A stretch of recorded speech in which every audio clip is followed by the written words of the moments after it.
Sabah al-Khair. Monsieur le directeur général d'Expertise France, cher Jérémy Pelé, monsieur le directeur général Europe du ministère des Affaires étrangères, de la migration et des Tunisiens à l'étranger, monsieur le directeur général de la coopération européenne au ministère de l'économie et de la planification, monsieur le chef de la coopération de l'Union européenne en Tunisie, cher Thomas Schwenden, madame la directrice générale de la CDC, mesdames et messieurs les directeurs et directrices généraux, mesdames et messieurs en vos grades et qualités, mais également je souhaiterais saluer mes collègues, monsieur le consul général, monsieur le directeur du bureau de l'Agence française de développement en Tunisie, monsieur le directeur Tunisie d'Expertise France, cher Stéphane Aurivel, dont je veux particulièrement saluer la remarquable action en ce jour. Mesdames et messieurs, en vos grades et qualités, chers partenaires tunisiens et européens, chers amis, chers collègues d'Expertise France, c'est une joie de célébrer ensemble les 10 ans d'Expertise France dans le premier pays partenaire de l'agence, la Tunisie. 10 ans d'engagement, d'innovation et de résultats concrets, vous l'avez tous très bien dit, qui illustrent la vitalité de la coopération technique française et son rôle central dans le renforcement des partenariats de la France à travers le monde, en pleine synergie avec l'Union européenne. Et je remercie Si Mahmoud Ben Romdan de nous accueillir au Palais Zarouk, lieu de tant de moments de la grande histoire de la Tunisie, et où Pierre Mendès France reconnut en 1954 l'autonomie de l'État tunisien. Vous l'avez dit, monsieur le directeur général, Expertise France est née en 2015 d'une volonté politique claire, rassembler et structurer les expertises françaises pour les mettre au service du développement durable dans les pays partenaires. En 10 ans, Expertise France a transformé cette ambition en réalité, devenant la deuxième agence de coopération technique en Europe, avec plus de 2400 collaborateurs engagés dans près de 150 pays. En Tunisie, cette dynamique se traduit par la présence d'une équipe de 140 collègues, en majorité tunisiens, et par un portefeuille de projets variés et ambitieux qui touchent les secteurs clés de l'emploi, l'innovation et l'entrepreneuriat, la santé, l'éducation, le développement économique, les mobilités humaines, la protection civile, la transition écologique et le patrimoine, pour citer les plus importants. Et je voudrais également citer quelques-uns des projets qui illustrent l'engagement et le savoir-faire d'Expertise France. Innovi, dont on a déjà parlé, financé par l'Union européenne et mis en œuvre sous l'égide du ministère de l'économie et de la planification et du ministère des technologies de la communication. Pendant 5 ans, Innovi a accompagné la stratégie tunisienne en matière d'innovation. Innovi, c'est plus de 1150 startups qui ont été accompagnées dans tout le pays, 150 missions d'assistance technique, 1500 jeunes initiés à l'entrepreneuriat. Innovi a permis aussi à d'autres projets importants d'Expertise France de voir le jour, notamment KOFL pour l'internationalisation des entreprises tunisiennes sur le continent africain en priorité, Greenovi pour la transition verte des entreprises et Rawafed pour la résilience des TPE et des PME, en particulier en région. Dans les domaines de la santé et de la protection sociale, l'agence a été et est toujours particulièrement active en partenariat avec le ministère de la Santé et le ministère des Affaires sociales. Aujourd'hui, Expertise France est engagée dans la modernisation des infrastructures hospitalières et va contribuer à la construction et à la gestion d'hôpitaux régionaux à Sidi Bouzid et à Gafsa pour un accès équitable aux soins. Dans un autre domaine, celui de la protection civile, Expertise France travaille aujourd'hui main dans la main avec l'Office national de la protection civile pour renforcer la résilience face aux risques naturels et anthropiques. C'est un enjeu crucial pour la sécurité des populations en Méditerranée. Dans le domaine de la gouvernance, Savoir Éco vise aujourd'hui à contribuer au renforcement des institutions économiques pour un débat public et une décision mieux éclairée. Il y a aussi le projet PARLE, en coopération avec le ministère de l'Éducation nationale, qui vise au renforcement des compétences linguistiques des enseignants et des élèves dans les 2 langues principales de scolarisation. Et enfin, le projet Patrimoine 3000 avec le ministère des Affaires culturelles sur les enjeux de réhabilitation et de valorisation du patrimoine, notamment au musée de Carthage, dont vous avez parlé, cher Tom. Ces projets et bien d'autres sont le fruit d'un travail conjoint d'Expertise France et des partenaires tunisiens, mais aussi, et c'est important de le souligner, avec les bailleurs comme l'Union européenne et l'AFD. Ils reflètent notre engagement commun au service des politiques publiques, au soutien des institutions de l'État comme de la société civile, dont la qualité et la vitalité, comme la sécurité juridique, sont essentielles. Et nous le faisons ensemble, en visant l'excellence et la durabilité, mais aussi toujours en plaçant l'humain et le progrès social au cœur de nos actions. Mesdames et messieurs, l'action d'Expertise France s'inscrit dans le cadre plus large du partenariat de confiance que la Tunisie et la France entretiennent entre elles.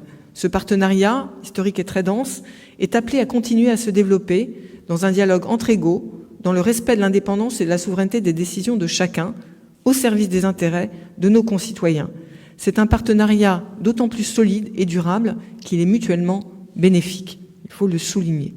Ce partenariat peut s'appuyer sur un réseau de coopération français en Tunisie qui réunit tous les acteurs de la coopération.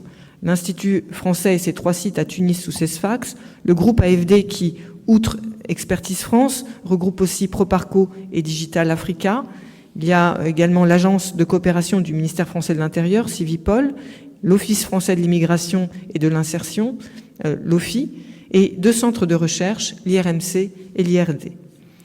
Pour dire un mot sur l'AFD, parce que c'est important, en Tunisie, c'est plus de 4 milliards d'euros engagés depuis 1992. En réponse aux demandes des autorités tunisiennes, l'action de l'AFD s'est portée notamment dans les secteurs clés qui répondent aux attentes concrètes de la population, comme la santé ou l'eau, la rénovation urbaine, l'agriculture résiliente ou encore la mobilité durable. Et ces engagements se traduisent par des projets concrets, comme les centrales d'alimentation en eau de Kalakbira pour la région de Sousse et de Béjaoua, dans le Grand Tunis, qui vont profiter à 6 millions de Tunisiens et de Tunisiennes. Ces engagements, c'est aussi le programme de rénovation des quartiers populaires, doté de 235 millions d'euros et bénéficiant à plus de 300 000 habitants, ou encore le programme d'adaptation au changement climatique dans les territoires ruraux, qui mobilise 50 millions d'euros pour une gestion durable des ressources naturelles. Et nous pouvons aller plus loin encore, comme M. Jérémy Pellet nous l'a indiqué. Je prendrai, dans le sillage de ce qu'il a dit, 3 exemples. D'abord, le partenariat pour réussir ensemble les transitions énergétiques, climatiques et numériques. Il peut déboucher sur de vraies synergies. Lors du Forum méditerranéen sur l'intelligence artificielle qui s'est tenu le mois dernier à Tunis, il a été notamment question de créer et de soutenir la construction de méga-centrales solaires dans le sud de la Tunisie, adossées à des data centers, mais aussi adossées au développement de grandes puissances de calcul qui peut ensuite nourrir le développement de tous les services IA souverains au service de l'optimisation des politiques publiques et de la dynamisation de l'économie tunisienne. Le ministre de la Santé, le docteur Moustapha Ferjani, a détaillé pour sa part les applications IA en santé qui sont expérimentées en Tunisie pour le dépistage, le diagnostic ou la télémédecine et les projets pilotes déployés à l'échelle des nouveaux hôpitaux numériques interconnectés. Et sur ces sujets, la France et la Tunisie ont vraiment intérêt à travailler ensemble, j'en suis convaincue, pour justement renforcer à la fois leur dynamisme et leur souveraineté technologique et numérique. Ensuite, autre secteur absolument fondamental, notre investissement dans l'éducation, l'employabilité, la formation professionnelle et l'entrepreneuriat. C'est une composante majeure et constante du partenariat franco-tunisien et qui se renforce encore aujourd'hui avec la signature de cette nouvelle convention avec la CDC.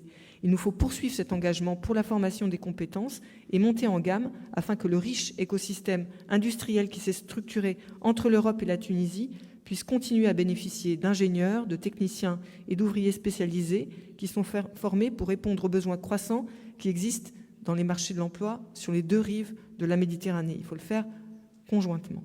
Et c'est un impératif commun pour maintenir la compétitivité de nos entreprises et se préparer à la multiplication, malheureusement, de ce qu'on peut qualifier de guerre économique qui accompagne le mouvement actuel de fragmentation du monde.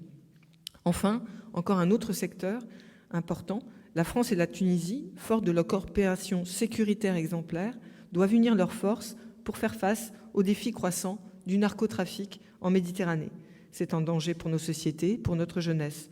Et face à des acteurs qui structurent leur réseau, leur chaîne d'approvisionnement, leur marché, leur financement, en faisant fi des frontières, nous avons besoin de coopération renforcée pour agir vite et neutraliser ces réseaux. Vous l'avez compris, ce qui caractérise ce partenariat de confiance entre la France et la Tunisie, c'est l'idée d'un partenariat d'excellence et solide, parce que mutuellement bénéfique et reposant sur un esprit de coopération équilibré, réciproque et responsable. Et ce partenariat gagnant-gagnant, où chaque projet est construit conjointement et au service d'une stratégie tunisienne, s'inscrit toujours dans le respect de la souveraineté et des priorités de la Tunisie. Et je suis sûre que le nouveau plan de développement national de la Tunisie pour la période 2026-2030, qui sera prochainement présenté, sera l'occasion de poursuivre résolument et conjointement dans cette voie. Mesdames et messieurs, chers amis, les 10 ans d'Expertise France sont une belle occasion de tirer les enseignements de l'expérience, mais aussi de réaffirmer notre engagement commun dans un moment où les enjeux sont extraordinairement élevés, aussi bien au niveau national qu'au niveau régional et international. La France, à travers ses opérateurs et ses partenaires, restera toujours un acteur fidèle et exigeant de la coopération internationale, un promoteur du multilatéralisme pour construire ensemble un monde plus juste, plus durable et en paix. Je tiens à remercier chaleureusement nos partenaires institutionnels et chacun et chacune d'entre vous pour votre engagement au quotidien, en particulier le ministère de l'Économie et de la Planification, mais aussi l'Union européenne. Il y a entre la France et la Tunisie des affinités profondes. L'idée que c'est par la coopération que deux pays peuvent garantir au mieux leurs intérêts réciproques est ancienne, et elle reste plus que jamais d'actualité à l'heure où certains dans le monde voudraient imposer une nouvelle politique impériale et une politique de force. C'est en travaillant ensemble, Français et Tunisiens, que nous pourrons au mieux servir nos concitoyens sur les deux rives, dans la dignité et la liberté. La Tunisie mérite le meilleur, à la hauteur de ses aspirations, des compétences innombrables et des atouts structurels exceptionnels du pays. Bon anniversaire, bon 10e anniversaire à Expertise France et longue vie au partenariat entre la Tunisie, la France et l'Europe. Merci beaucoup.